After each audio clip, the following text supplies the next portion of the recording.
Brian Wansink. I'm the director of the Cornell Food and Brand Lab. This is Kim. Kim is doing some really cool studies here in our lab on holiday eating. But let me tell you about some other things we found about holiday eating. One thing we discovered is that the typical person eating a holiday meal, be it Thanksgiving, Christmas, Hanukkah, whatever, ends up eating about 9% of their total calories of the day before the meal even starts. You know, they eat those little snack foods, they eat those nuts. Man, if you're going to eat 3,000 calories in one day, don't eat 10% of them before you get to the good stuff. Second thing we found out, we've analyzed all the recipes from the books, The Joy of Cooking. And what we found is that the typical recipe over the last 70 years has increased in calories by 44%.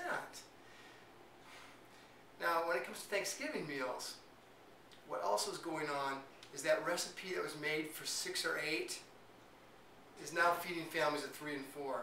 We've got bigger plates, we know people eat more. We've got bigger recipes, we know people eat more in those bigger recipes.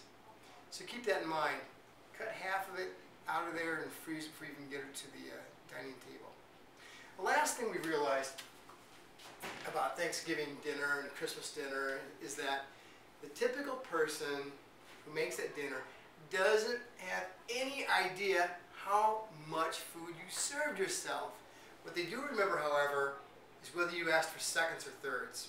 So if you feel under pressure to have a lot to eat so that you make your aunt or your sister or your grandmother or mother happy, keep in mind, she's not going to know how much food you ate. She's just going to remember whether you asked for seconds or thirds the next day. It's a lot easier for people to remember numbers than it is for them to remember quantities. So take 3 helpings, make each of them just a teaspoonful large. All she'll remember is that you love that dressing, not that you really only had 3 teaspoons. So we got some other studies to do here too. So we've got our kitchen, we've got some stuff that's brewing, and most importantly, we've got our hidden scales. Okay, have a great holiday, enjoy the great food, make sure you celebrate all the great things that these holidays are meant to give us. See you later.